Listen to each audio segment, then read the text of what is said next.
your ability to think. Most people's biggest fear is change. Actually, I like to tease people and say, many people are afraid of heights, you know, like being on a mountain and looking down. Many people are also afraid of making a speech, you know, being in front of a bunch of people.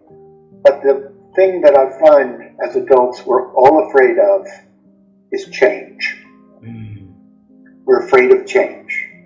Because when we know how to do something, we really know how to do it, and we don't want to change because it's scary. I might be doing something that's different. And if I do something that's different, I might make a mistake.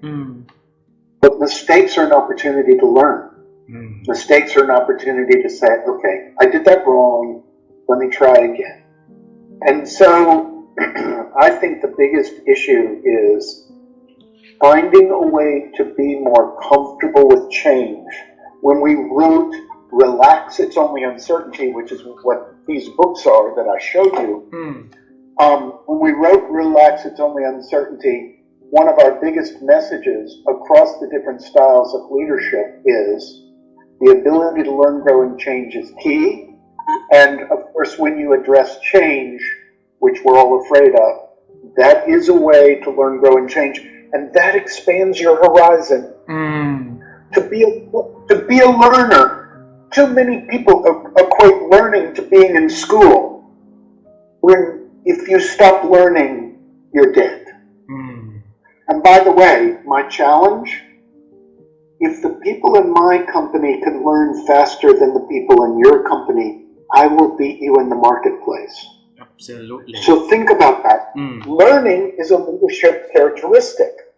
It is also a strategic competency. If we learn faster in our company than you do, we'll beat you in the marketplace.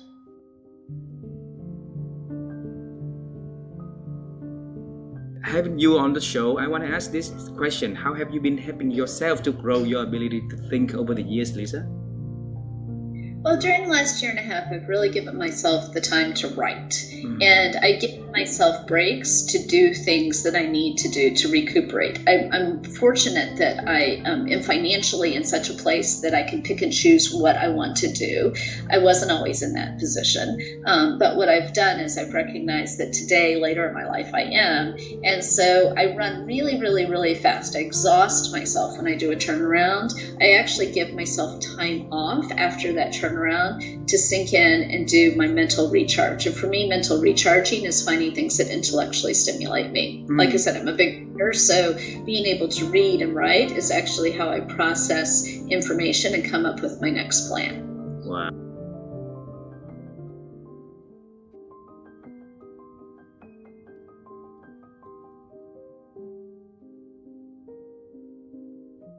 There are two things that limit your curiosity. One is certainty about your own advice. So when somebody comes to you with a problem, say Vivian comes to me with a problem, she goes, Michael, this is what's hard for me. If I think to myself, I know exactly what's going on here, I know exactly what her problem is, let me tell her what I think she should do. There's no space for curiosity there. So I think that certainty, that overconfidence, that arrogance, that you know what's going on in that other person can blunt your curiosity. And that's why I say, you know, the behavior that I think is important is, can you stay curious a little bit longer? It's not saying never give advice. It's just saying, ask a few more questions before you give advice, because it means that you'll more likely be solving the real problem rather than just the first problem that shows up. And it's also a chance to have that other person grow and figure out some stuff themselves. So, you know, when your daughter comes to you, or doesn't come to you, but she makes a mistake, and there's a part of you that just wants to tell her what to do, to give her advice, as you said. You may still want to give her advice, and that's great, because that's part of what a parent does, is a parent teaches children how to live their lives. But if you stay curious a little bit longer, so when your daughter comes to you and says, hey, mum, hey, dad, this is really hard for me right now. If you say, so what's the challenge here for you? Or what's hard about this for you? And then what else? What else is hard about this for you? And what else is hard about this for you? So what's really hard about this for you? The real challenge here for you. Your daughter is going to learn more about herself and the situation she's in. You're making her think about it. And that immediately is a victory, because she's getting smarter. She's creating new neural pathways, aha moments. And then if you go, okay, so I think you're right. I think this is the challenge. I've got some ideas around how you could fix this, but before I tell you my ideas, what's your first idea on how you'd solve this? Great, I love that. Good idea. And you go, what else? What else could you do? This is wonderful. What else could you do? Then you ask, is there anything else you could do? And all you've done is you've just delayed giving your advice by 5 minutes. But now you know more accurately what the problem is. Now you know what ideas she already has, so you don't want to offer up redundant ideas that, I mean, if you're like, let me give you my best advice, and she's already thought of it, well, then neither of you win. But now you can go, okay, this is great. I understand the problem. I understand the solutions you've already got. Let me give you one or two other possibilities for you. And she's become smarter, feels more empowered, more in control, more ownership in her own life. You work less hard.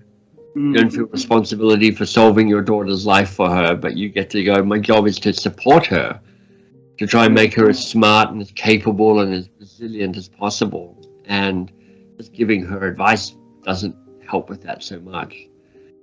And that extra 5 minutes of investment turns out to have great rewards for you and for your daughter.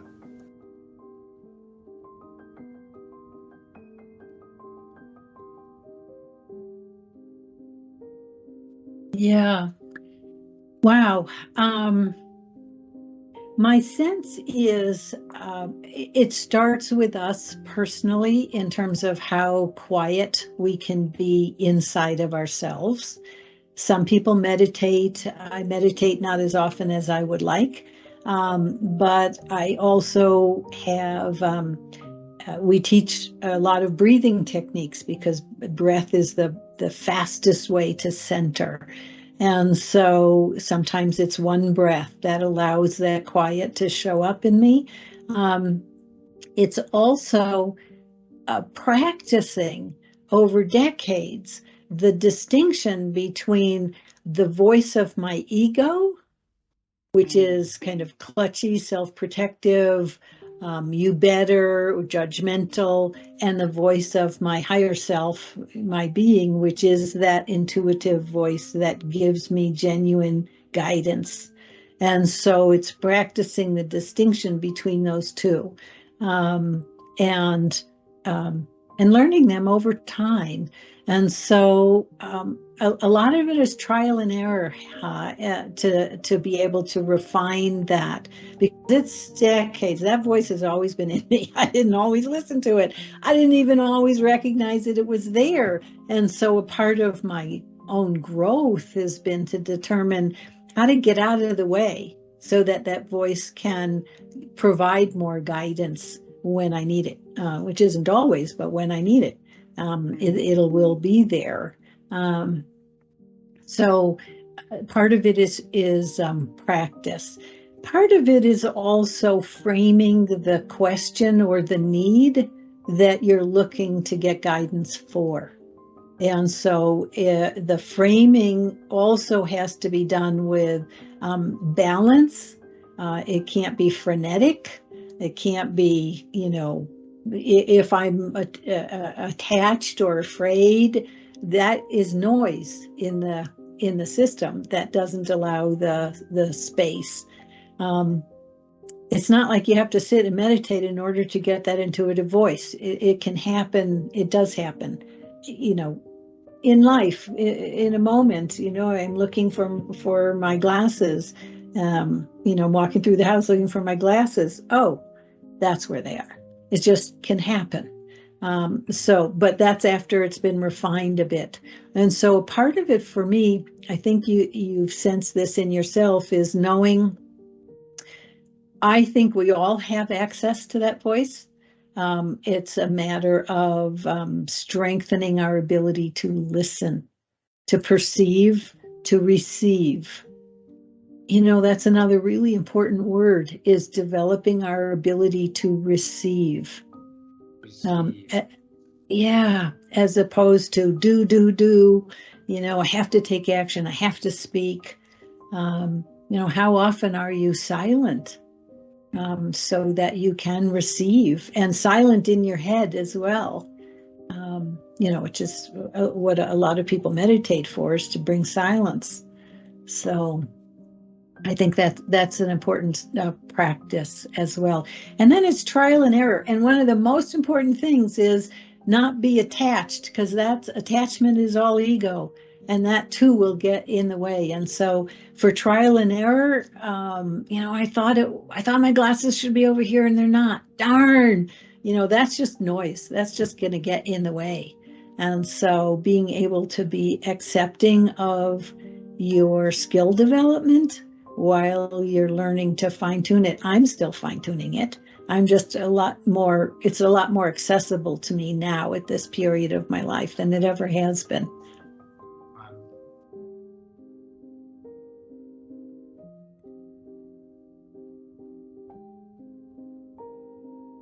Yeah, that's such a great question. And I think you should write a book on that subject. Just collect all of that, because you're right. Our capacity to think is diminishing. You know, our ability to focus and attend to things for any length of time. I mean, we just are so now programmed to multitask and jump from thing to thing. It's really hard. So a couple of things that I know I do for myself is my thinking time tends to be earlier in the day. If I get up quite early, so before the rush of the day begins, I've got a little bit of that quiet time for contemplation. But the other thing that I will do is time box thinking. So if I know I need to figure something out, I will put it on the calendar and set a timer for 30 minutes.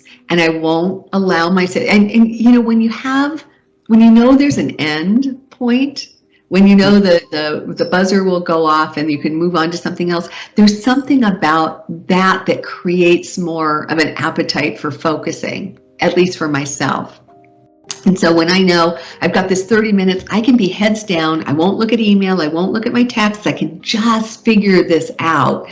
There's that level of intensity that I can bring to it, I find is much greater than if I just, you know, let myself lollygag around all day trying to do the same thing. And then the other thing, it's interesting. I hadn't really thought about this till you mentioned it, but we just came back from a vacation. We went to Africa for a couple of weeks and got to go on safari. And before going to Africa, I created a thinking list. So the things that had been kind of in the back of my mind that I hadn't been able to attend to, that required some creative juices, I put together a list of things just to think about while I was away. So it wasn't like heavy to-dos, you know, I wasn't creating any deliverables, but I had to think about how I wanted to approach a few things. And it was interesting because in the space that we had over the course of the vacation, there were moments where I was able to come to conclusions about things. And I think I had 8 things on my thinking list. I probably came back with 5 that I was able to cross off. Wow.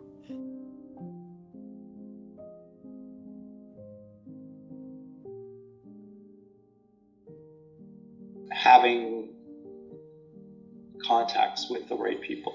It was knowing people and learning from them, building, and it, you know, whenever I'm doing some kind of like career coaching and that word networking comes up, people always they think, oh, well, I have to have a huge network. And then I always remind them that during my career, there were times when I actually had a very small network. It wasn't the quantity of network, it was the quality of the network. It's paying attention to the key people who are wise and successful and willing to help you. It may only be 1 or 2 or 3 people, but they can make a change in your whole life. It's not about making a lot of acquaintances or giving out your business card to a lot of people. I think for me, it's about paying very close attention to the value of giving and receiving from key people. Wow. So, for example, when I met, when I thought, oh, I would maybe like to be a coach, but I don't really have any network and I don't have any background yet. I'm just a psychologist.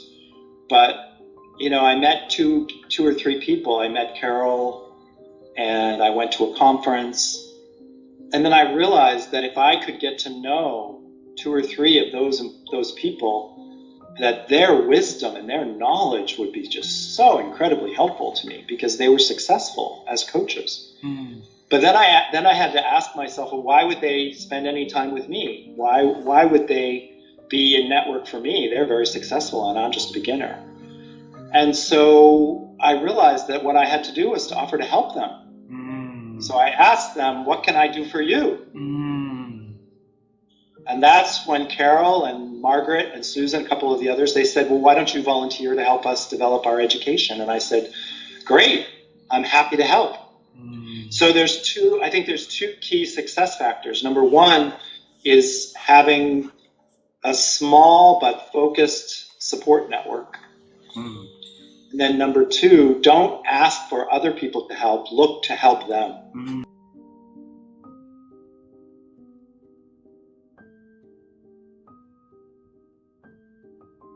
Hedonic treadmill is what it's called. Okay. And I think a lot of, if you look it up, you'll find there's quite a bit written about it in the field of psychology and positive psychology in particular. And it just means that, we're always pursuing money, power, and fame if we're on the hedonic treadmill. And those things provide short-term rewards. And if you look at the biochemistry of that, they produce, there are like 100 neurotransmitters. So this is a bit of a oversimplification, but it's true that when we're chasing external rewards, whether it's money, power, status, produces dopamine. Dopamine has been called the molecule of more. Molecule of more. Because we always want more. And let me just explain that a little bit more. Because dopamine it's an excitatory chemical that, it speeds up our heart. It makes us feel good, right? It's a nice thing. But it only lasts for like 30 minutes. It doesn't last long. Its effects are very, they're short term. And it leaves us wanting more. A lot of addictions are, they're addictions because they're affecting what physicians call the dopaminergic reward system. And, you want more. And the other aspect of it is the more you satisfy that need, the more you burn out the dopamine receptors in your brain so that you actually need more of the same chemical or activity to produce the same positive feelings. Wow. So, your body gets accustomed to that and you actually need, say, more alcohol or more drugs or more potent drugs or more quantity of drugs to produce the same effect. That's what addiction does. And so now the healthy leaders, you will see in them that they are stabilized by supportive relationships. They have good relationships at home, outside of work, that they're very protective of, and they have good relationships in the workplace.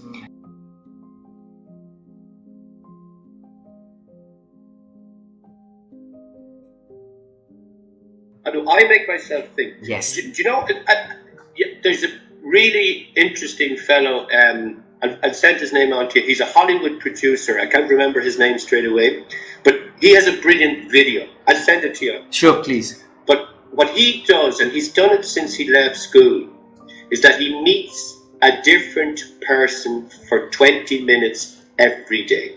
And it doesn't matter, it's a bit like what you're doing, it doesn't matter what they're doing, he just meets them and talks to them. Every day he does that, and he has learned so much from being open to people, you know, for a short period of time, every single day. It's kind of like a practice he has. I'd say to his name, I had it as part of my course, but I think even what we're doing now, what happens is, once you begin to talk to people, things happen in your brain that just open up avenues that won't open if you don't talk to people. It's just as simple as that.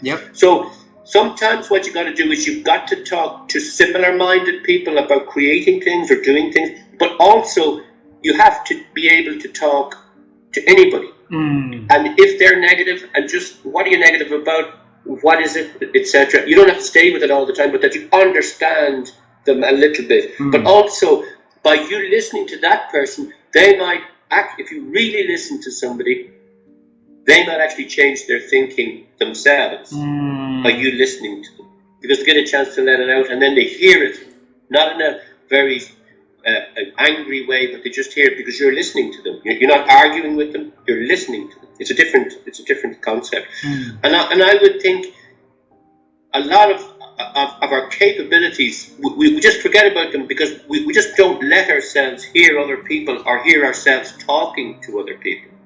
Even now when I'm talking to you, I'm getting ideas that I didn't have a half an hour ago. You know, it's great. And you know what? I have a terrible habit.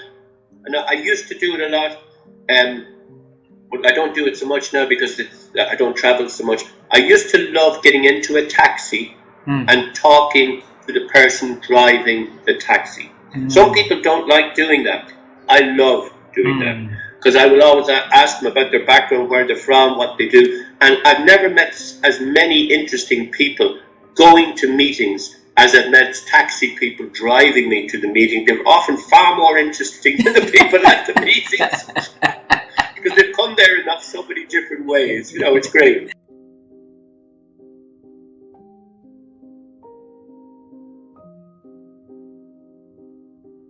Yeah, so I was about 12 years old and I started my first business. Now, let's go back even 2 years before that. I was just 10. I started doing card tricks. And I graduated into doing other kinds of magic tricks. And by the age of 12, I booked my first birthday party magic show, which turned into be quite a business over the next few years while I was in school. And I remember the very first show that I did, it was after school on a Wednesday afternoon. My mom picks me up from school, drops me off at this house. I go in and I entertain a bunch of little screaming 6-year-old kids, okay? I had fun, they had fun, and I walked out with a whopping $16. Now, that may not seem like a lot, but back then it was a lot. Now, I came home and my mom asked me, what are you gonna do after dinner tonight? And on a typical school night, the answer is homework. But she says that will be after you write a thank you note to the people that just paid you $16 to perform for their kids.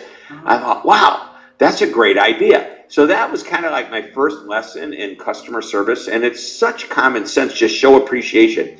Then my dad said, you know, that's a good idea, but, you know, take it a step further. In a week, call the parents, thank them again on the phone, and then ask them, what'd you think of the show? Can you give me any feedback? Wow. And he said, get really specific. Ask them what their favorite tricks were in the magic show. And I thought, wow, that's a great idea. And he says, what you're listening for is not just the tricks they like, but the tricks they don't talk about. Because if you do this enough times, you'll notice a pattern. And whatever people don't talk about, get rid of it and replace it with something that people will talk about. Now, I had no idea that was called getting feedback, voice of the customer, and of course, process improvement. And so at 12 years old, not knowing what you actually call these things, they're pretty darn good business strategies that are actually applicable to just about any and every business today, whether it's B2B, B2C, retail, even the government needs to pay attention to that idea.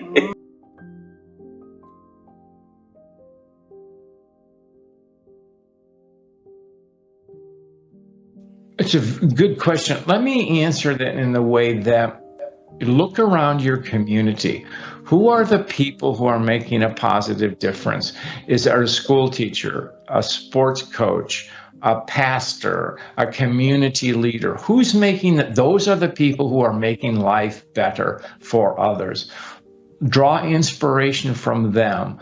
What can you learn from them, and what can you learn? How can you share that example? Is it valuable to emulate them, and how can you spread it around? So I think there's leaders all around us. I want to believe that we as humans are good-natured. Sometimes we mess up pretty badly, but I think part we try to act for the benefit of others, and so look around us for the goodness, the kindness, and the grace around us, because I want to believe, maybe I'm naive, but I think that there's more grace out there to help us become better people.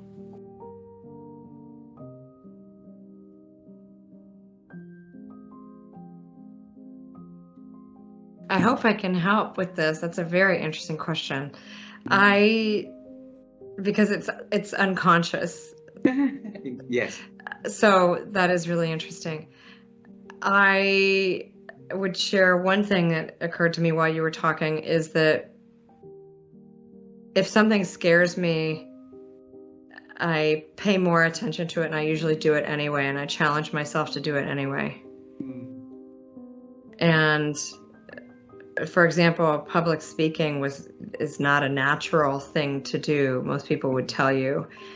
And so I made myself do it starting, 25 years ago. When I was starting out, I would volunteer and I would just say, just get up there, and it wasn't easy. And I'm sure I was terrible the first few times.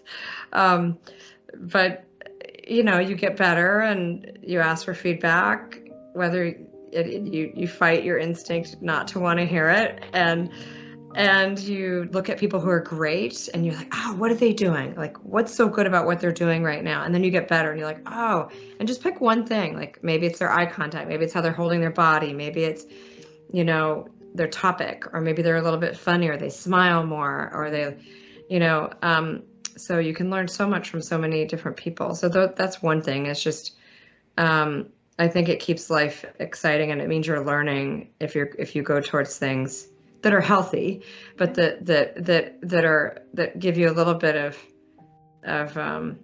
like, oh, I don't know if I can do that, but that keeps you young, and I think it keeps you learning. And then you can always, and asking for help from people who are better than you. That's a great way to learn. And people love being asked. It's very flattering. It's a very nice thing to do, actually, for someone, is to say, you do this so well, I'd really like to get better at that. How do you do it? And that's a fun way to bond and to learn. So those are some things that I do.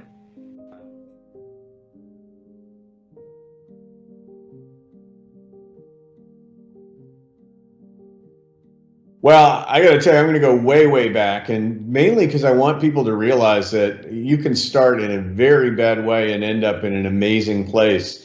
And that certainly is my story. I was literally dropped in a trash can at 3 days of age by a mother who had hid my pregnancy during the entire time and was so ashamed and so worried that her parents would disown her that she hid the pregnancy. 3 days after the birth, having gone across from one state to another, she put me in a trash can. I was extracted from the trash can by a police officer, adopted to two wonderful parents who loved me, didn't have much money, so didn't have money to go to college, and was fortunate enough to get a scholarship from, I think, just hard work and really great luck. But from there, I went to graduate school and I studied clinical psychology, start working in a variety of different settings, and consulted for a little fish market in Seattle, Washington, where they throw fish. It's called the Pike Place Market. And it began the career that I now follow today, which is as a consultant, an author, and a speaker.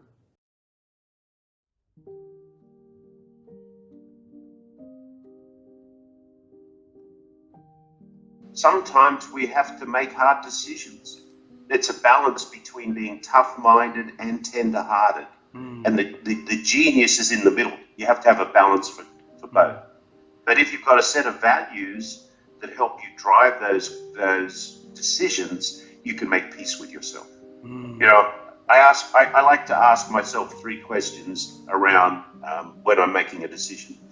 Did I do what I thought was right? Did I do my best? So did I do what I thought was right? Did I do my best? If the answer to both of those is yes, then take a deep breath and make peace with your decision and move on. Wow. But you have to think about, did I do what was right? And that takes a lot of examination. You know, did I have the right information? Why do I believe what I believe? You know, Brené Brown, I don't know if you know any of her work at all, but she has a great saying, in the absence of facts and data, we make up stories. And then those stories become our truth. So one of the things we have to do when we're making, you know, a right decision is, do we have all of the information? And is it, do I really believe this? Why do I believe what I believe?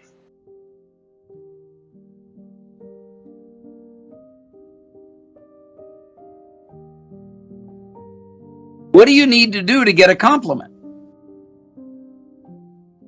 No one is going to give you a compliment for doing what was expected. If you follow the procedure and you do the standard, you're not going to get a compliment for that. You're supposed to do that. Yeah. So the only way to get a compliment is if you do something that was unexpected or that was a little bit beyond expectations or that was a surprise. Now, how are you going to get your staff to take that action? First, you've got to encourage them to come up with new ideas. Like, well, what if we did this? Should we try that? Have we thought about this? Have we ever done that before? Hey, what do you think of this idea? Not every idea is a good idea. So it would be nice if, for example, the team came up with 20 ideas. Then they could say 10 of these are stupid ideas. Okay, good. Then they could say, of these 10 ideas, 5 of these ideas look like they could be really good ideas. Let's work on them. You know what? 3 of these ideas, we should do it. But what was the most leading indicator? Number of new ideas. If you don't have enough new ideas churning from your people, then you're not going to get enough new actions. Then you're not going to get enough compliments. Then you're not going to get higher scores. Then you're not going to make the money in the final indicators. So when we say measure what really matters, the leader is the one who needs to be asking their people for more ideas. And you can't just say, give me an idea. You've got to be a leader of that conversation.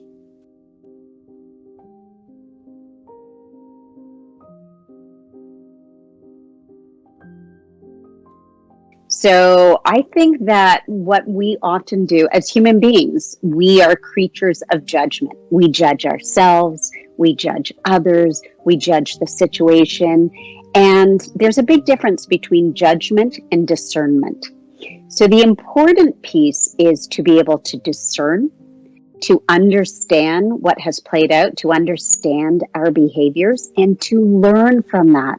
So what is the gift or opportunity that I can derive from my actions? Although I'm not proud of my actions, or I wish I could do a redo, what can I actually learn instead of replaying that tape over and over again in my head? So letting go of the judgment and moving more swiftly into the gift or the opportunity. I think the key is being able to identify when you're in that mindset. So quickly noticing, I'm in judgment right now. Or I have another saboteur, that hyperachiever, that perfectionist voice that's telling me I need to get better or better. Use that as a warning sign. Something's not right here. And then move into, what can I learn from this? What is the opportunity? What is right?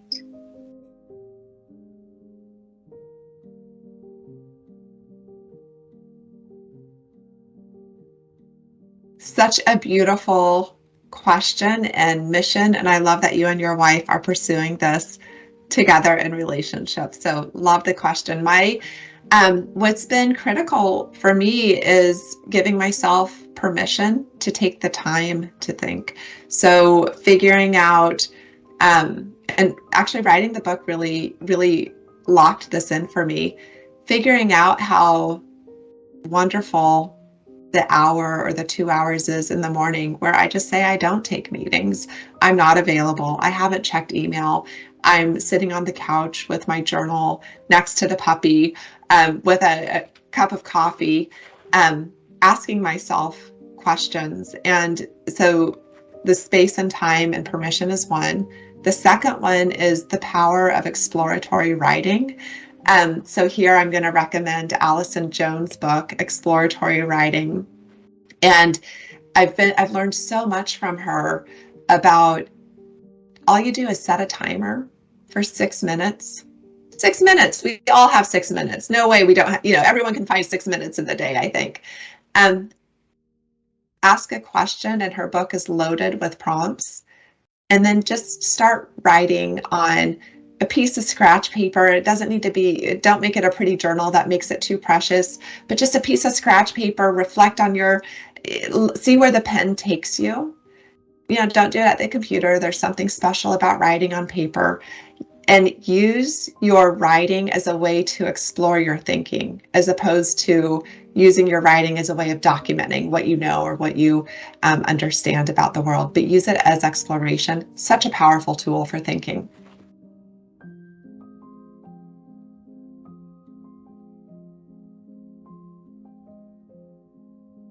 There are few important myths that I want to change our people's perceptions about it. First, that creativity, it's not only a trait, it's also a skill. You are, of course, people can be born more creative and less creative, as well as they can be born more mathematically oriented or less mathematically oriented, or better athletes or not. It's in their genes. But it doesn't mean that you cannot improve things, or if you don't train yourself. For example, let's assume that you were born with perfect skills to be a chess player. And you learned chess when you were a kid, but since the age of 8, you didn't practice chess at all. Now, I was born with lower abilities to play chess, but I train all my life. I play 3 hours a day chess. Probably I will be better than you, maybe. The interesting thing is, what happens if we both train? If we both train, then the gap between us will be increased, right? Because you can take advantage of your talents, develop them to superior skills. So first, it's also a skill, and you can train yourself. Second is that because of, I believe that Ellie discussed with you the history of how what was the mistake in the 70s that the science did with coming up with the idea of the box, and that you should think in a random way, in breaking routines. So it was a mistake in the experiment. They just made a mistake. In the 70s, it was 50 years ago, the standards were different, and they simply made a mistake. And it's not correct that in order to come up with creative idea, you need to go wild. On the contrary, you need to think in a systematic way, so you increase the likelihood to come up with a creative idea. So that's the second thing. You can approach it in a systematic way. Most people, more than 70% of the people, they are better in systematic than in intuitive way. We think that we are intuitive, but basically there are very strong findings that most people, 70% of the people, they have systematic cognitive style and not intuitive cognitive style. So for most people, this approach is more efficient. So take the two together, you can train anyone, and you can approach anyone, and you can approach any problem with systematic ways in order to come up with creative ideas. So the main message is that just train people to be creative.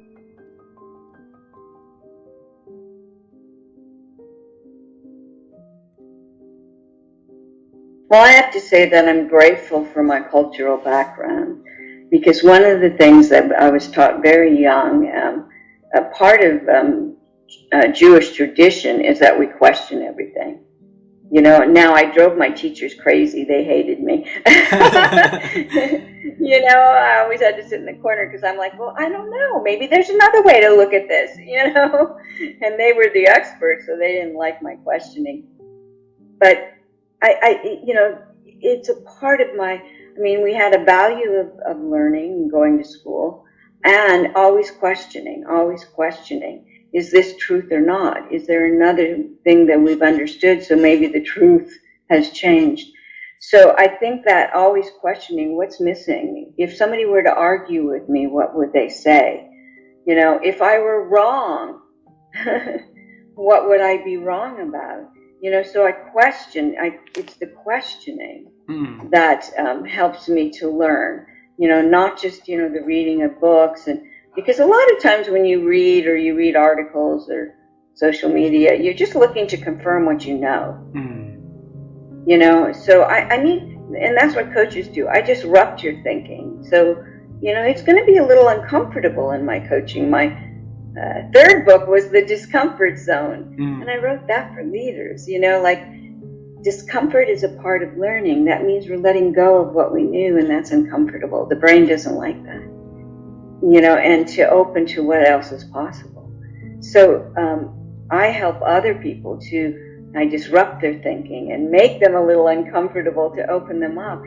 But again, it's what I had learned, you know, that maybe I don't know what's the right way, and to question. So I think that's how we expand our learning, is to say, I don't know, what do you think? You know, and take in other ways of seeing things, and then you can go back to your own way, but at least question it. Yeah.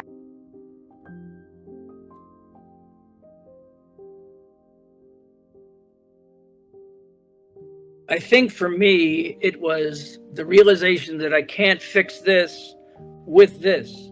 You know, this is why I feel the way I feel. This is why I think the way I think. It's all been driven into here. So my problems really are from here to here. This is all I've got, about 7 inches of problems. And if I take the time to, and this is why willingness is number one in the Daily Six. We have to be willing to find new teachers to teach us new lessons, whether it be, like I said, spiritual or practical. I mean, I've read as many practical books. I've got a whole library full of books back here. You have to be willing to open up your mind, and this is because opening your mind opens your heart. And as we stop trying to be controlling and start trying to be influencing, we stop demanding and start asking. This is one of the things that I've worked with people on. You know, how do I work with these crazy millennials? And it's like, and what are you doing with them? And I'm telling them how to behave, and I'm telling them what to do, and I'm telling them this and that. I'm like, why don't you ask them instead of tell them? Why don't you ask them, well, how do you think this should work? Because nobody taught them to ask questions. You're just supposed to demand that somebody behave in a certain way. So what helped me learn to think was just learning that I am not the smartest guy in the room necessarily. There are things I can learn from anyone. But as soon as I think that I'm the only person with the intelligence, then I'm demanding and controlling.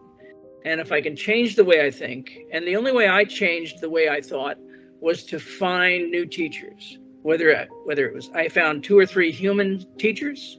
One was a minister, one was a consultant, and one was a night watchman. So, you know, you can learn things from everyone. You just have to be open enough. It's like I talk about a lot of times, finding the time in the day to go for a walk and finding the beauty in the walk, whether it's downtown New York or in the country in Iowa or Idaho. No matter where you are, if you look and focus, you get your focus turned from this to this, all of a sudden you notice the beauty, you notice the goodness that is around us. But if we stay just tight and wrapped, that business and focus, and I need to get ahead, if that's your focus, then normally those people tend to burn out because they have too much stress. It's very important to find ways to build in self-care, because changing your thinking requires you to take care of yourself. I know so many people who pretend to be caring and loving and supportive, but they're still stressed out because they're pretending. They're not really relaxed. They're just sort of behaving the way that they think other people want them to behave. And carrying that burden around all the time is very stressful. This is the issue I have with physicians. I talk to physicians all the time, especially with COVID, about burnout, because they just refuse to take care of themselves. And one of the things I learned early on was, if I don't take care of myself, I cannot take care of you. If I don't take care of myself, I can't help you. I have to help me. And it's like in a plane, they tell you to put on your mask and then help your children. It's the same way in life. Help yourself, then you can help others. But if you don't take care of this, there's nothing, everything else is just useless.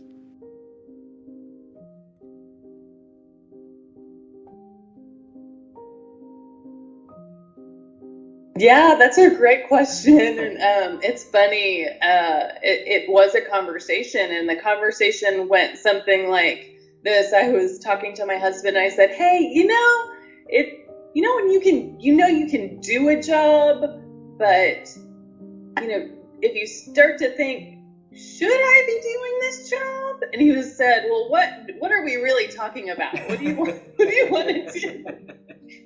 I said, I love my job, but I think I can make a bigger impact. And he said, well, that's exactly what you should do. Wow. And so we started planning for it. So it was just that easy. My husband is a biggest supporter, and I think that we do that for each other's careers. But he could see that, I lit up when I started talking about that kind of impact, right? That was where my heart was. And the hardest part was leaving that job and saying goodbye to the team and making that decision. But on the other side of it, it was the best decision. And I think it's the best model for them too. As a leader, I think, and I coach individuals like this all the time, sometimes they feel stuck, or they feel like they have to stay. They're very loyal to company, and they're loyal to their team, especially, right? Because they've invested so much time in building this team and building this department or function or whole organization, and they don't want to leave anybody behind if they decide to go, right? Because they've helped so many people, and they want to be there for them. And that's how I was feeling. I felt this big tension. When I made the decision at the family level, that was easy, but the hard part was, how do you decide to leave? What does that look like? How do you do it in the right way, right? How do you prepare others to be okay, and to be okay with, leaving all of the things that you left and that could be undone, right? Because I think that's another thing. We do all this work and we hope that it sticks. But that's a fear too that leaders have when they leave. And the biggest thing that I thought was, I want to be an example for all of the people that I've ever led to follow what you want to do. And if I don't leave, then I'm actually doing them a disservice, right? Because I'm not leading by example. I'm not role modeling that. And making tough decisions is part of leadership. You have to do that. You have to show up and make those tough calls, and especially in your own interest, right? Because often, especially female leaders in my experience, we show up for so many people, and sometimes we're the last ones that we show up for, right? And especially at senior levels, once you're in the C-suite, there's not a lot of levels. Sometimes you don't have mentors internally. You might not have a sponsor internally. And so you're the one that needs to advocate for your own career, right? And so as we decided to do that, I realized I have to be the advocate for this next phase in my career, and showing up for myself, for my family, to do that was the best thing. And hindsight, I'm so glad that we made that decision. And it was the best. It was the best decision for me personally, for our family, and probably for the organization too, because I also could have stayed in that job, but I wasn't 100% all in, right? And if I had this other, inkling, nudging to calling to do something else, if I would have stayed, I wouldn't have been the best leader in that role and in that organization at that time. So I think it was the best decision for everybody. But I think most importantly, it kind of modeled this idea of, lead with what you believe in and be your own advocate for yourself. And sometimes that means making tough decisions, but it is the right thing to do.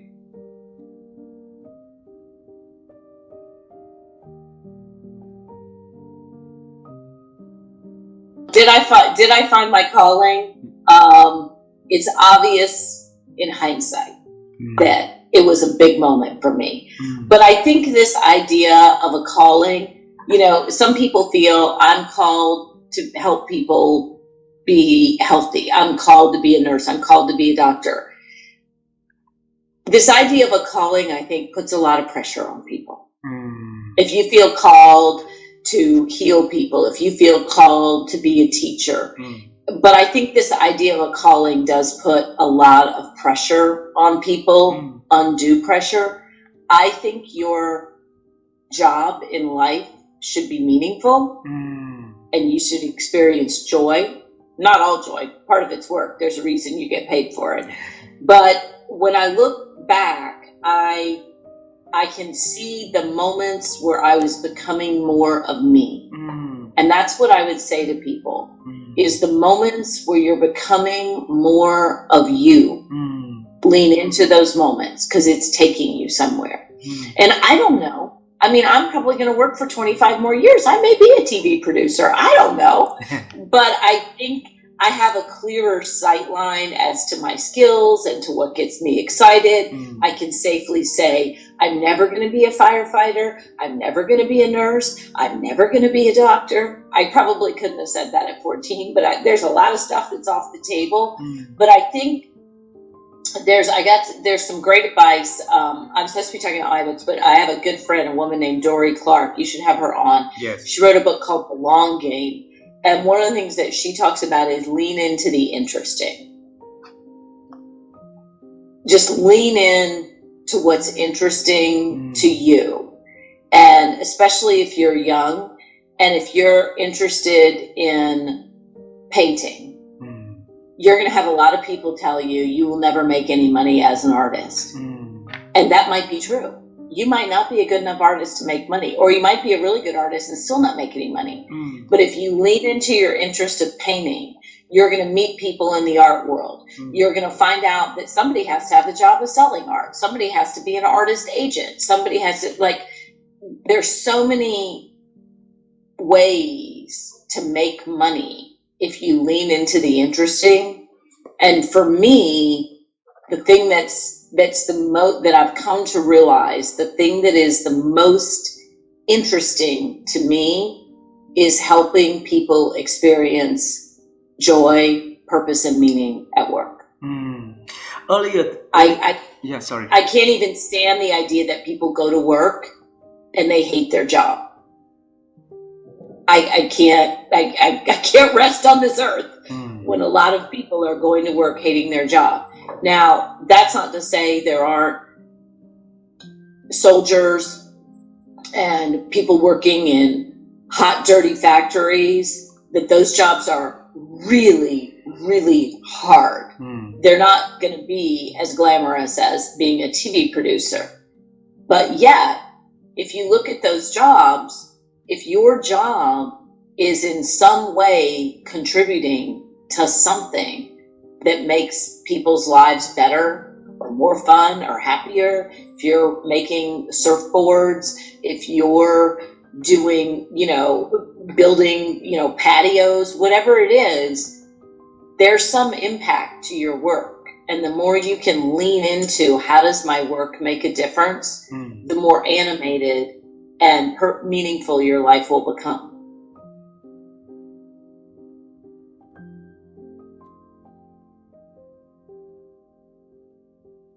I always make every single decision in the best way possible for those that I'm surrounded with at the time. So when I made a decision to focus on credibility, I asked the most important person in my life, my wife, okay, this is going to bring this amount of activity. Or when I left Sun Microsystems, same thing. I asked the most important person in my life, hey, and she was pregnant at the time, do you mind if this is something I do? I feel the need.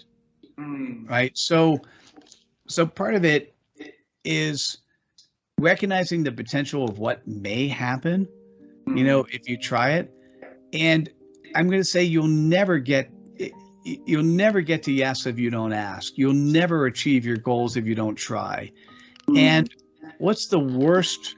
So in the old days, we'll just say, maybe when I was growing up, people remembered you your entire life. You did one thing bad and they brought it to you 40 years down.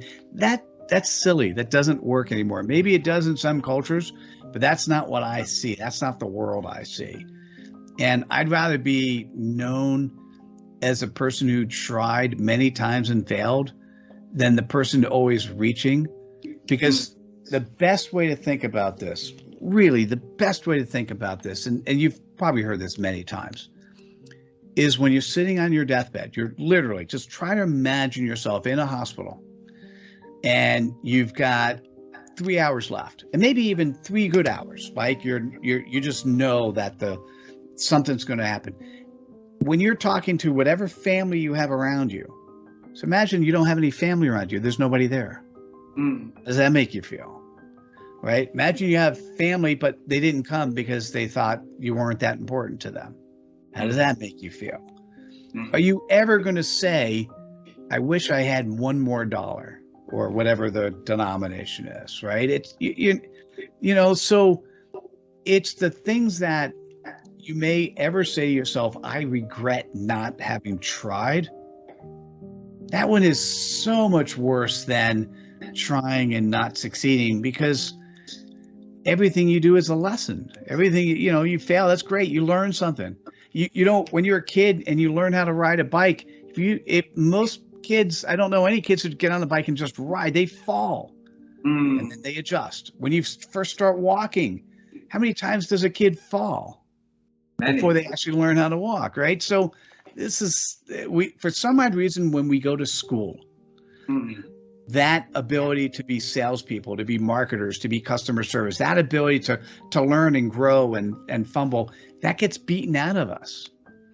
And it's wrong, actually. It's just not the right way to teach.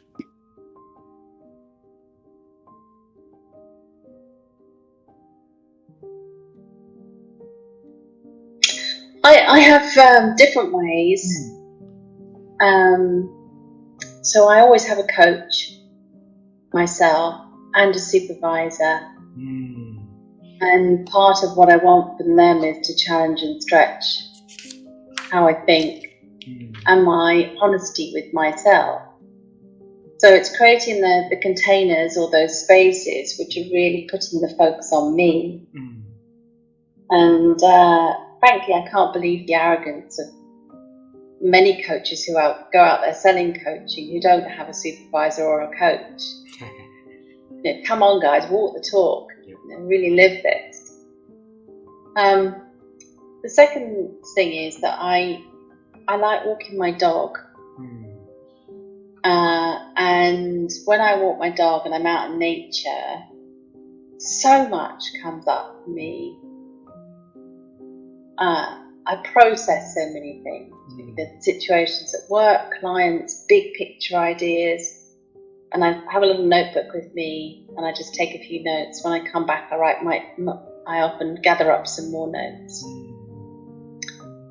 If I'm not walking the dog, if my husband's walking the dog, then I have a little process of 20 minutes of journaling. But the journaling is really about allowing myself just to write without editing. I'm not writing it for anyone else to read.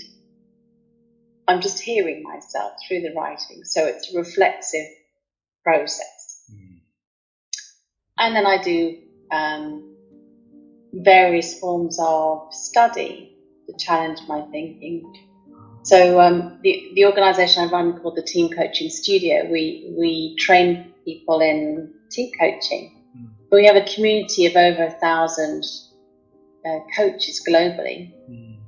And we have so many amazing learning experiences. So we have webinars. This week we had a fascinating, incredible man called Nick Askew. He would be wonderful for your interviews. Yeah, please introduce him. He makes films, and he was talking with us about the interview, and he interviews people, but in a much more being present to each other kind of way, and that was very powerful. We do supervision. We have a team coaching cafe where we get around, just in a room and think together. It's all virtual. And then we have something called the arena. So, this is taken from Brené Brown's idea about the courage to get into the arena. Team coaching takes a huge amount of courage. So the arena is a relatively safe place where, I say relatively safe because anyone practicing with peers tends to have some nerves, to feel nervous. But a safe place, nonetheless, where coaches can come and practice the art. A bit like going to life drawing classes, but it's the equivalent with team coaching. So we simulate a team, we simulate a team situation, and coaches get in and practice together, and then we reflect on that practice together. So we have various ways of continuing to think. And then having wonderful conversations like this really helps to stimulate learning and thinking and to look at something from a different angle.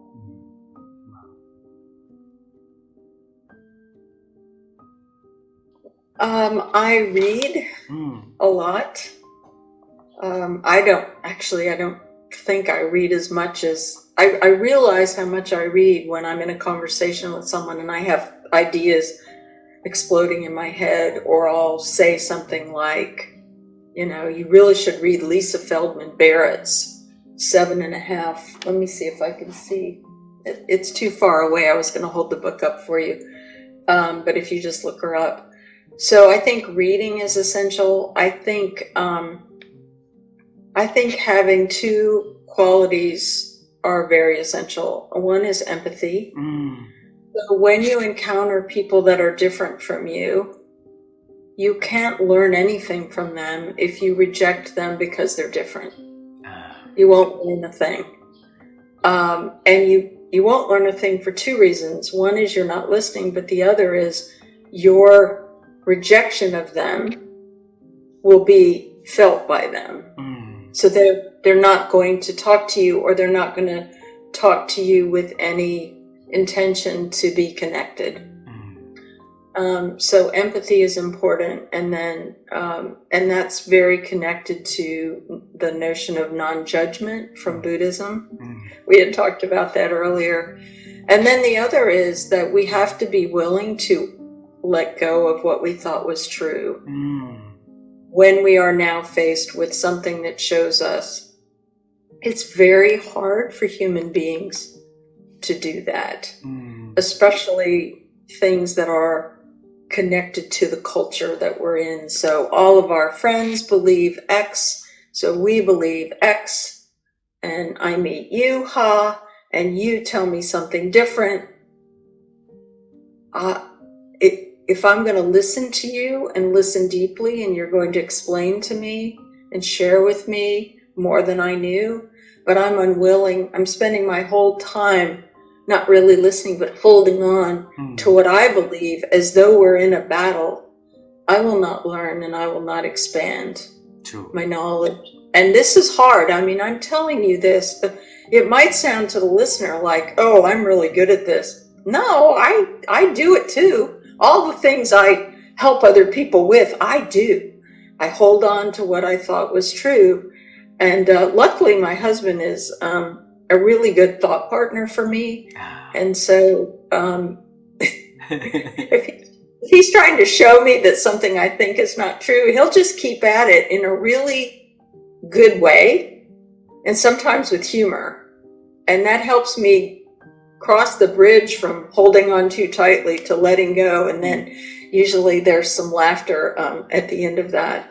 We had a fight one time about, we were putting down hardwood floor in a room, and I got a D in geometry, so why I was so stuck on being right, I couldn't tell you. But I was sure that I was right about how some calculation about, and it took him, I don't know how long. He's in the other room. That's his office through those doors. He could probably come in here and tell you. But it took a really long time. And all of a sudden I realized I was wrong. And I just slumped down on the floor and said, I've been wrong this whole time. And he goes, I know. And, you know, but see, he had to have some empathy for me to keep trying to explain without getting angry. So I said we had a fight. It wasn't like a fight where you scream and yell and tell the other person that they're an idiot. It wasn't that. It was an intellectual argument. Yeah.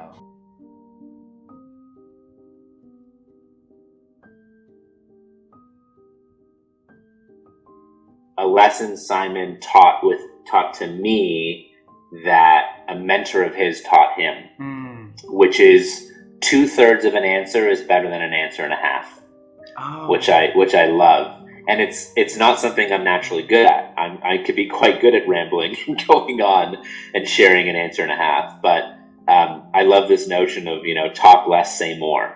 And so Simon has really helped me both in my own writing as well as my speaking, that, you know, to say as few words as possible to get the message across, such that people are interested to hear more and ask more. So that's one. And then the other is, you know, Simon is very open in admitting and saying that he is not a perfect leader and no such thing exists. And so I've really learned that the goal is not to be perfect, the goal is to make progress.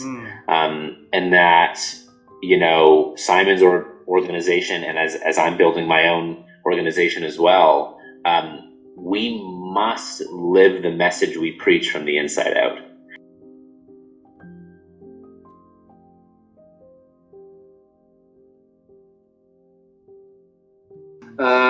There's a really, really good book that I recommend to everybody, and it's called Into the Magic Shop. It's called Into the Magic Shop, and it's written by an American neurosurgeon, a brain surgeon called James Doty, D-O-T-Y. My favorite book, and he tells the story, and he had a similar background to me. I had family problems in my family. He had a broken family. His father was an alcoholic, and so he came from a broken family. True story.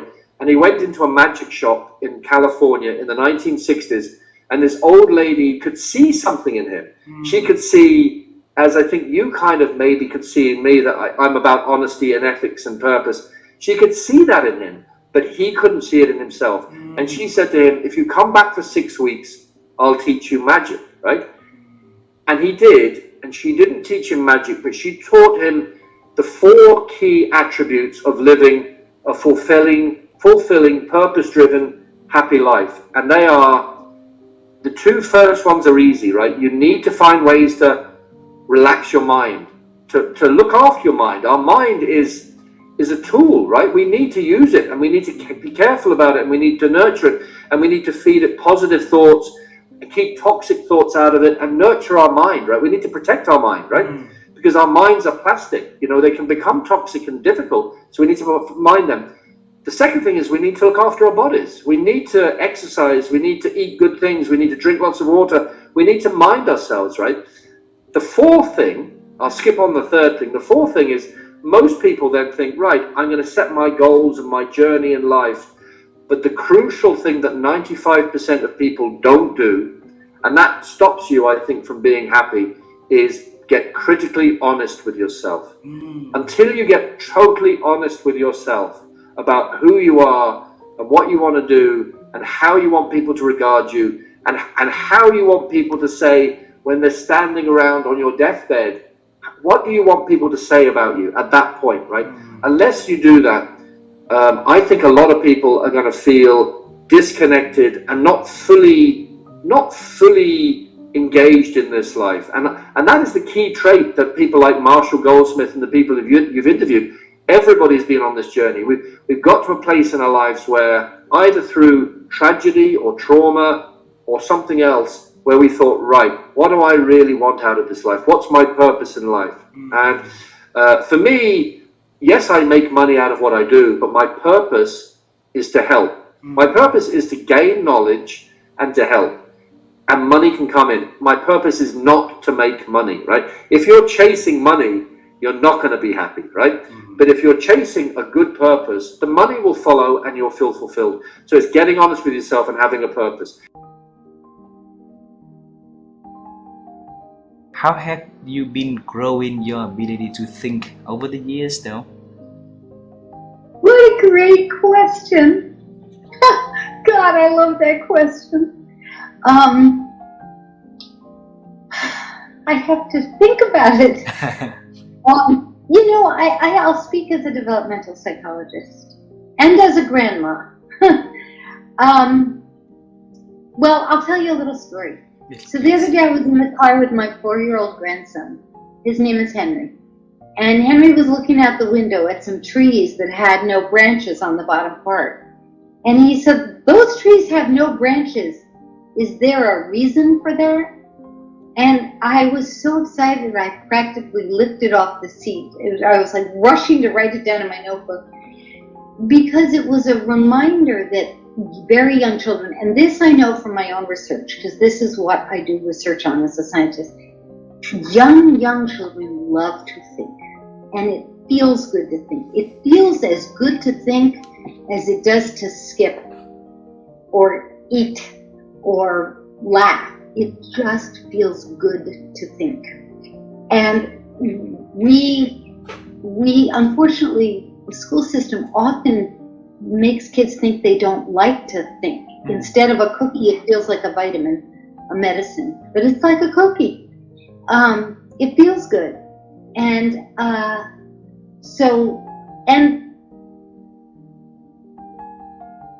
so it feels good to me. I think I'm lucky because I ended up on a path that made that a very obvious part of my everyday life. So writing is, in my experience, writing is the best way to push myself to think. Because often I have an idea, I think it's such a great idea, and I sit down to write about it in my new book, and then I write it out and I think it's not a great idea. I can see in the sentences it's a stupid idea. And then I have to start all over. Or I have an idea, and then I think, wait a minute, but I have no proof that this is true, or I haven't made an argument that would convince anyone else, and then I realize I have more thinking to do. So for me, writing has been a way to push my thinking. But then I work in a college, and I have all these smart young people around me who ask me questions in class, and then I think, wait a minute, whoops, I need to think about that. It's like talking to you. You ask a question, I think, oh, I never thought of that, let me think. So partly it's looking for partners, people to talk to, and wanting to talk to them about interesting things, because besides writing, talking to other people is a way to get your own thinking to be better. And then I would say that I live in a country where there's been incredible political divide. I mean, and my politics I have very strong politics, and there are a lot of people in the last, I'll say 7 years, that I've disagreed with very vehemently. And what that's taught me is how important it is to keep pushing yourself to change your mind. I won't change my mind about everything. There are certain things that have happened in this country in the last 7 years. I know this is probably not what I'm supposed to talk about on your show, but there are things that have happened that I won't change my mind about because I thought they were too terrible, that have to do with human rights and human dignity and equity. But it's also taught me how many people lost the capacity, maybe they never had it, to think about information and other people's point of view and reconsider their own ideas. And so that's another thing that I teach more than I used to. So we were laughing yesterday because my sisters were teasing me that I say all the time in the middle of a discussion, do you think I'm right or do you think I'm wrong? Or do you think I'm wrong about that? And I was saying I do that more than I should. It's like a bad habit to say that because I want my students to realize that I'm old, I'm 64. I still want to be able to ask people if they think I'm wrong. And so, you know, I'm very lucky because I work in a college, so I get to be talking about ideas and thoughts all the time, and I read all the time. But even if you don't, even if you work in a garden or you're in a kitchen cooking, or you, and especially if you teach, you find a way, like to keep questioning yourself and asking, am I wrong? What would make me wrong? Because I think that helps people be thinkers. And then I wish more people realized that it's more like a cookie and less like a vitamin.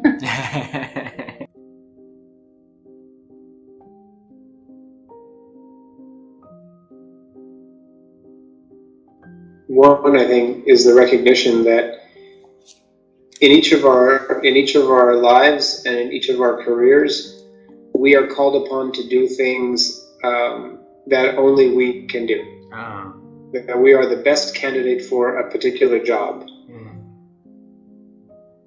Thinking long term for your life or for your career or for your company is one of those. Nobody can do it better. What we tend to do is fill up our time with things that other people should be doing or that we shouldn't just not be doing at all. And so we have to have the discipline to say, I'm going to do, for the most part, the things that only I can do that will make the best and brightest impact on the world or on my world.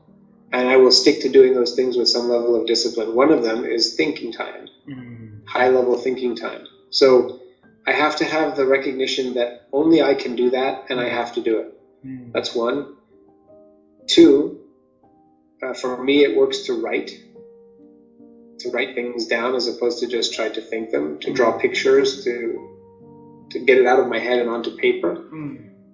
And three is to have a buddy. I think that's one of the things that coaching is particularly useful for, is to have a sounding board, somebody who can hear you, somebody who can listen and ask you more questions and show you, wow, that's a really amazing idea. Tell me more about that. Tell me more so that I can participate in that. Let me share with you my feedback on that, because otherwise we're operating in a vacuum.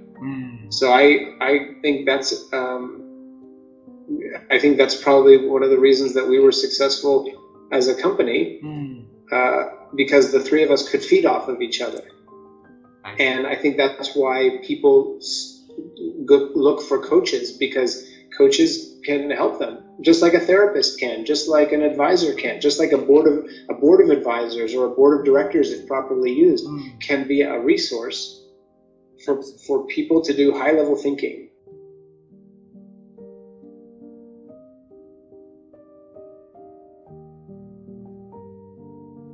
Absolutely. But it takes time, and it takes, you've got to repeat it again and again and again. It's, it's not like, oh, I've switched that off and now we're on the other one. Our brain doesn't work like that. But if we do continue to be aware and then look at what is the different thought, eventually that becomes the dominant thought, which is, what we're working towards, isn't it? But, so much of what drives what we do, we're unaware of, and actually even getting curious. And I think often people can be really judgmental about themselves, and bad me for having a fixed mindset about creativity or whatever it is, and that's not helpful. It's much better to have what I call compassionate curiosity, like, oh, that's really interesting, I wonder why I have that, why is that, and is that really true? I don't think it is. So, and actually just it removes a lot of the negative emotional charge if we can be compassionate and curious when we look at some of the thoughts that go on in our head.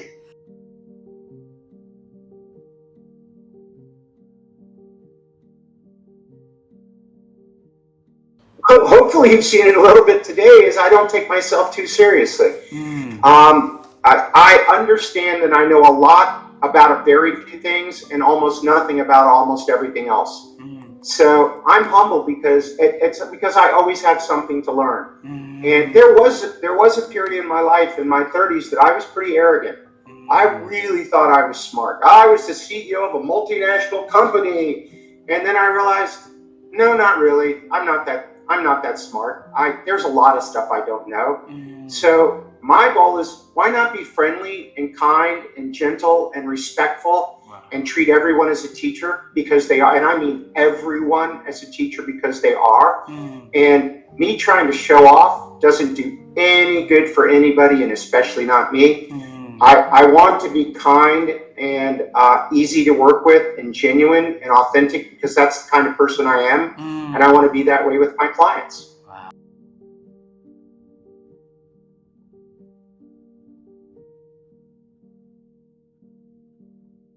Again, presence, right? You don't need to walk physically in the forest. You can look at a photograph and be sensually engaged with that, right? And it can offer a calming effect. A 30-second meditation can be as good as a 30-hour meditation. It's your completeness when you're done and how focused you are while you're there, you know? And so when we're looking at this concept of presence and thinking, start with self. Once you give positive reinforcement, give you self-love, you start giving love, whether you consciously are aware of it or not. And the more you give out, the more people receive it. And when they return that back to you, you have this massive amount of love coming back at you. So, you know, it's start with self, and that's not being selfish, right? You start with self and love yourself, and Terry, I'm okay. You know, I'm doing okay today. And, you know, when it's a rough day, I say, I'm learning a lot today. And when it's a really terrific day, guess what? I'm still learning. Because in this life, once we get present with the fact that there isn't any good or bad, there's just a situation, there's choice, there's presence, and they're not good or bad, they are learning opportunities. So, you know, if you successfully pass an examination in school, okay, you learned the knowledge that it took to pass that test, and you correctly filled out the test. So now you know how to do that test. The same thing is when you try something in your business or whatever that you're working on, and in old terms, you failed at it. Great. That's a super learning experience. There's nothing wrong with failure, okay? It's when you quit and go home and don't do anything else. That's really when you've stopped to exist. It's like the flower. It's gorgeous until it begins to, it's reached its maturity, and then it starts to die, right? We just don't go to the die part. We keep going. We change physically, but we keep going. And there's a point in time where we're going to end too, or ideally. They're working really well on doing stem cell research to rebuild your bodies. But, you know, day to day, it really boils down to this. I'm okay. I love me. And I love those around me. You know, there's an indigenous universal word. It's 3 syllables. Ta-hesh-da. Ta-hesh-da means family. Everything is family. My desk, all of you, this computer, the air I breathe is family.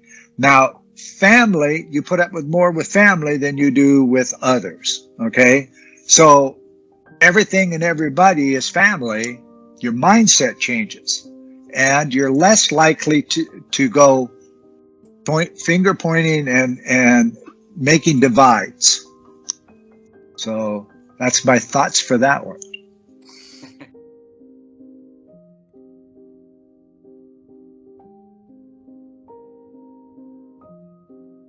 let's put it this way. If you want to be an expert at something, and if that's fine, then you need to go deeply. For example, I was a classical guitar player. I played the guitar. I practiced a lot. I focused a lot on being good at learning those pieces, that playing well. So I got good at it. But that's a skill. And usually expertise is down to being able to do some particular thing extremely well, extremely quickly, extremely effectively. Now that's fine and that's great, but I don't think that that applies so much to creativity.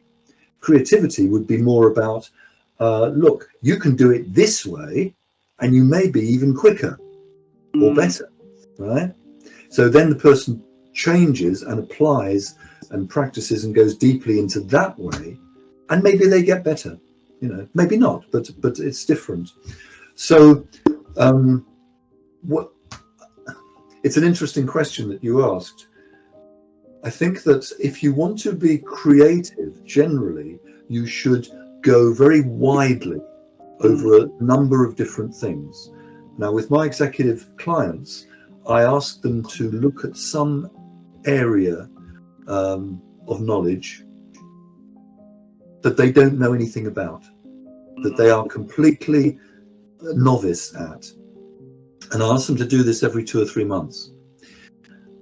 Now, no, it's not just random. I ask them to you know, something, we've all got something like this. It's something, you know, I'm really interested in this. And if only I just had a little bit of time off work, I'd really get into this. It's really interesting.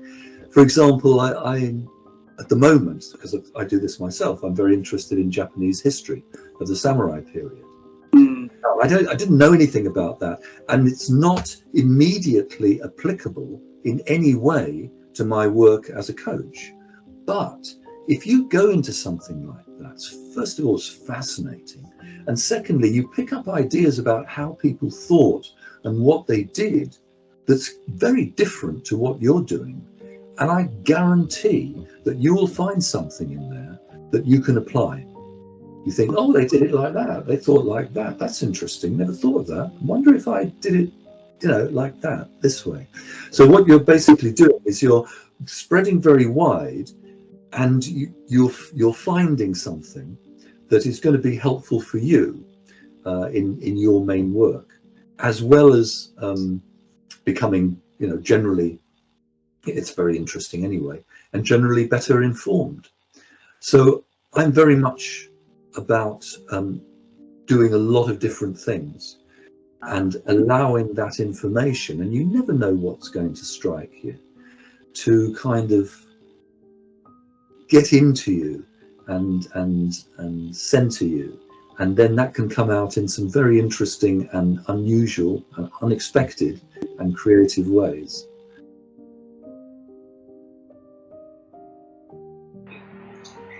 I try to listen and find something to learn from any conversation, anybody that I meet.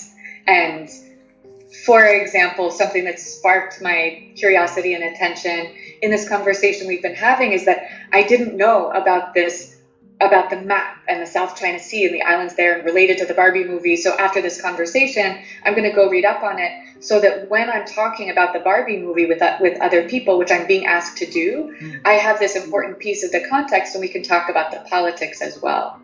So, and that's not the only thing that I've learned, but that's just an example. I am so conscious of every single person having so much that I could learn from them. And I'm just looking for those opportunities. So thank you for that.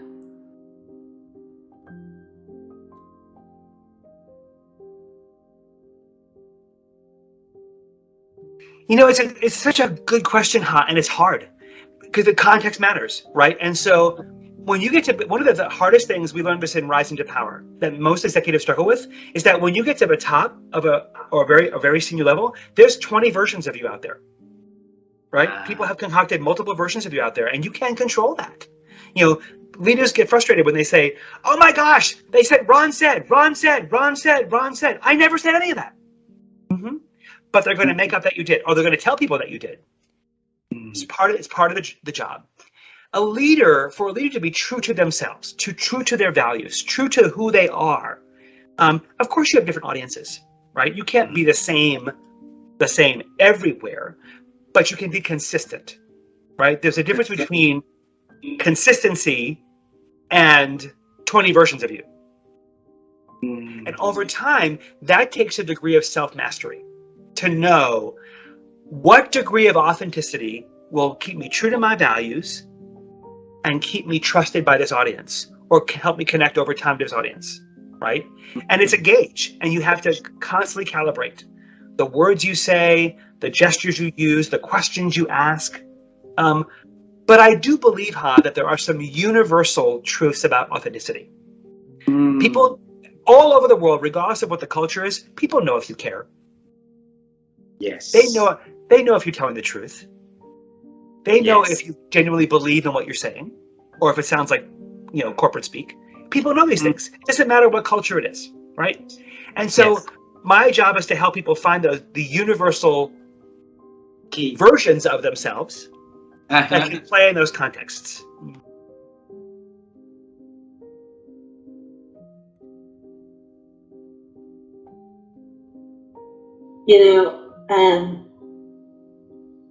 It's first giving myself my moment of quiet and scheduling it, because it is hard, with the busyness of our life. But process my thinking, I first think about, okay, what did I have planned?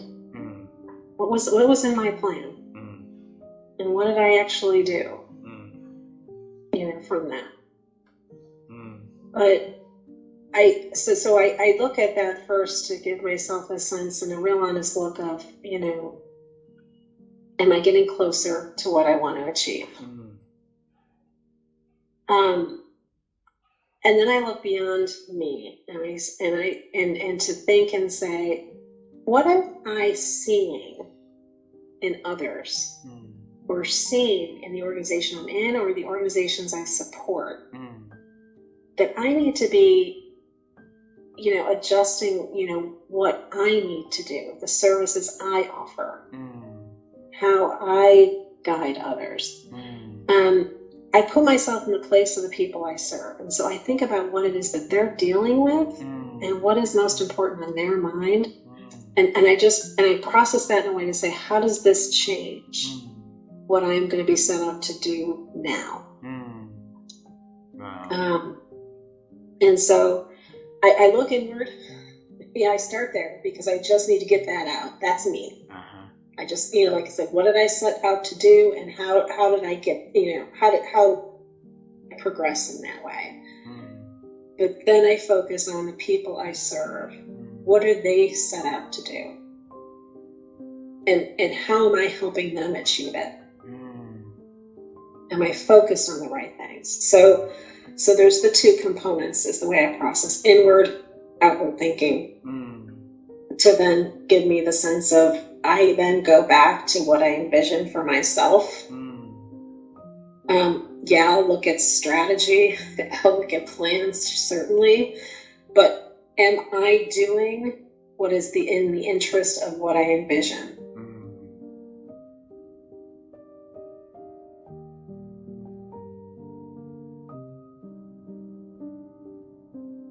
That one's hard, because like I said, I'm more of a snap decision maker, and it is something that I've had to train myself to do.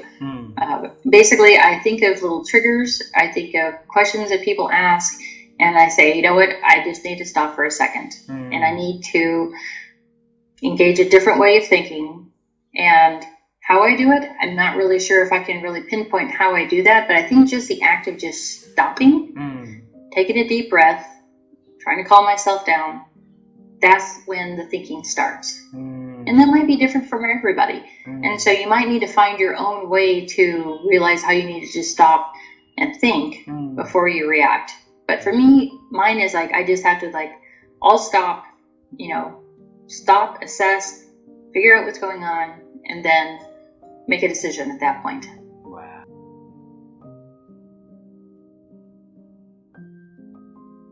Oh, that is beautiful. I love that question.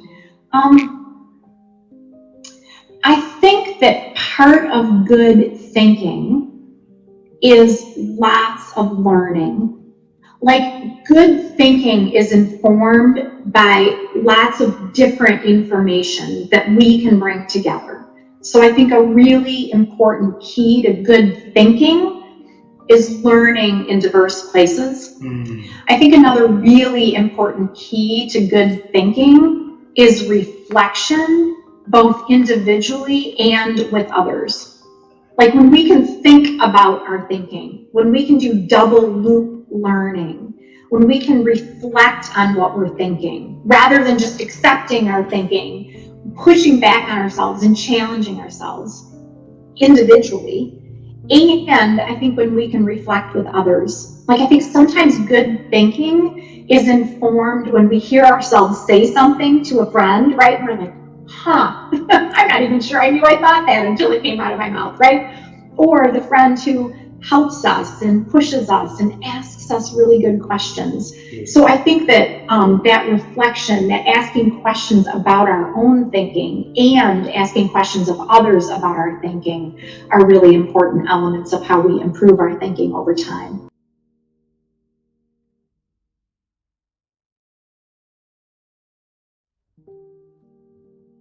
You know what? People make it really easy, huh? I'll tell you the secret. You want to know the secret? Yes, of course. People love to talk about themselves. Yeah. So all you have to do is ask really good questions, and then just shut up and listen. That's it. That's the secret. So ask people Like, about it's not themselves. great, but that is really the secret, because people do really. Have you ever had that? Like, here's a really good example. Have you ever had a conversation, with somebody, and you might have said 10 words through the whole conversation? Maybe it's a half an hour long, maybe it's an hour long, and the other person says, "Oh my God, we had such a great conversation," but they talked the entire time. many times, Lisa. Exactly, because people love to talk about themselves. So if you are really good at listening to what they say, you will find where their obstacles are in their business, or obstacles in life, or what they value. Whether it's their children, it's their grandchildren, whatever it happens to be, and then you adapt your style of communication and how you connect with that person based on what they've told you. But you have to be willing to listen to what they're saying. How do I listen? Yeah.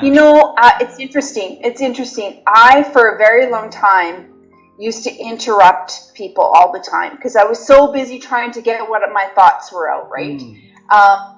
And I started to recognize that pattern of behavior, probably in the last 10 years. And I work on it really, really hard, because there is that piece of me who I see things so quickly. I'm able to connect dots, especially in business.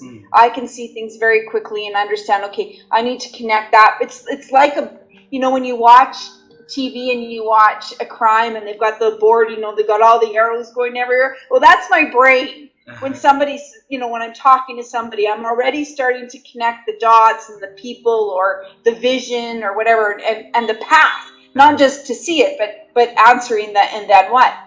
And I think in part of that journey was really, teaching myself just to shut my mouth, just to literally to just zip it up. And then I started to think in 30-second. I started to listen for 30-second sound bites, and I would write 30 seconds down. And then I trained, 60 seconds. And so I would take 60-second sound bites from what people were saying. And now I'm at 2 minutes and 5 minutes. And that's really helped me to get clarity for them. Because I think that people, when you're listening, the magic is always in your mess. It's the really great listeners who can pull that information out and really help you get to that next level.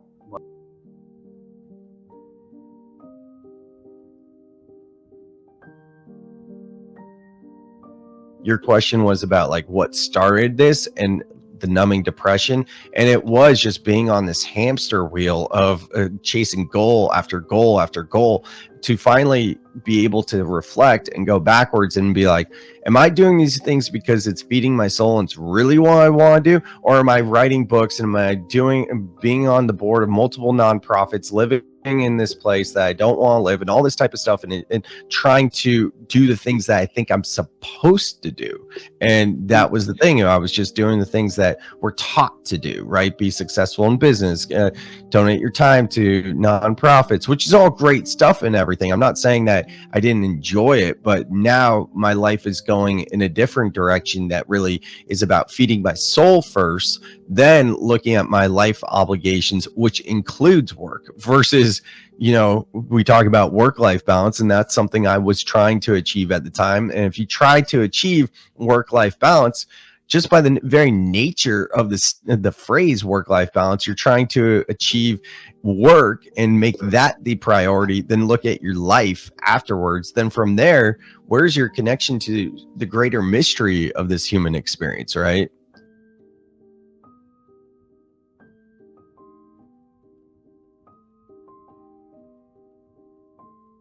For me, honesty is paramount. It's the most important thing for human beings.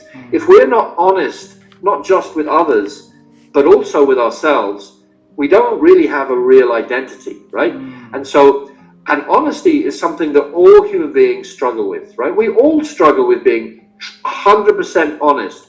Have either of you been 100% honest in your lives? Probably not, because we're human beings, right? At the end of the day, we are all going to die, right? I have to say it, like, we're all going to die one day. And when you're on your deathbed, right, all you have is your reputation. You can't take money with you, right? You can't take, you can only sleep in one bed, right? And so all we have is our reputation. When you think about it, when you strip everything away, our reputation is so important. I'm getting very passionate about this because it's really important. And when you think about it, I'll finish on this. If you are 100% honest, or as honest as you can be, nobody can get at you. Nobody can, right?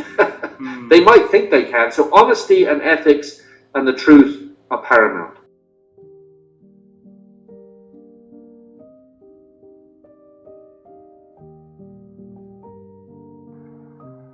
Yeah. I think that's a very good question, because no school teaches us how to think. We just pick up accidentally. But thinking is a process. It's a three-way process. For thinking to get sharpened, you need a stimulus, or you need a trigger. Where do triggers come from? Triggers can come from reading, conversation, observing, experimenting, learning. So from any of these sources, triggers can come. When you have a trigger, what do you do with that? So I have a framework called TQI. Trigger of the day, question of the day, idea of the day. So when a trigger comes, I ask the question, what can we do about it? And many times that process of asking question leads me to another idea. So that is one way to sharpen your thinking. Build an ecosystem of triggers, have a healthy flow of stimulus coming your way, and then you question those stimulus to expand your thinking. The other thing is about thinking is study, introspection, and reflection. They all work simultaneously. What is the middle one? And the last one is introversion. Study, introspection, contemplation, and reflection. These are the tools of thinking. And let me give you something very interesting. I always say, don't just think it, ink it. And link it to daily action. Don't just think it, ink it, link it to daily action. I have a whole large number of diaries where I write, I journal. So whenever I'm thinking, I'm always writing. And when you write and you reflect, you get a second level of thinking, which is called generative thinking. So first thinking is driven by stimulus and trigger. But when you write down and you reflect, it triggers more thoughts. That's called generative thinking. And thinking in a structure always helps. So if you have a structure around it, like cause and effect, means and outcome. So like that, when you have that structure, it really helps very well.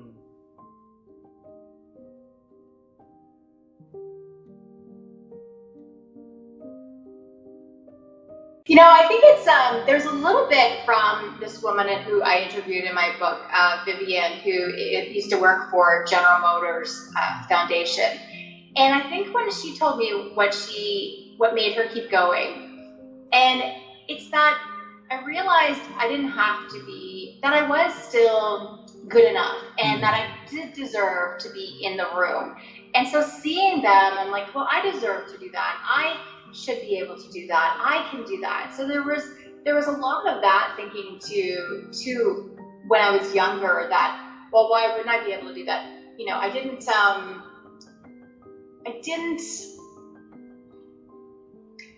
also know when I didn't know. So I think that was a little bit of a good thing, is I didn't know, and I didn't know how the system worked, and I didn't know. So being a little bit naive and not having family in the business, I think, was in a way good. A lot of people, there's a lot of nepotism where people open doors that way. I didn't have that opportunity, but in a way, I think it was good that you know, it just kept me going. I did have a family member, an aunt who I loved, a great aunt who I loved dearly, say, well, why would she want to do that? And I think that might be the fuel that really, if you scratch back, well, why? And it wasn't said, it was said, my dad repeated it to me, well, why would she want to do that? And it wasn't said in a positive way. And that's where it's like, I think there was a little bit of that, you know, that little bit of fuel that said, well, of course I'm going to do that. Like, why wouldn't I do that? And that's what gets you going sometimes. You know, sometimes people are cheering you on, and sometimes it's just like, no, why would you want to do that job? But I just truly did. And I think that was a little bit of the rocket fuel to make me go further, or maybe a little bit of the kindling to make me go and do that job.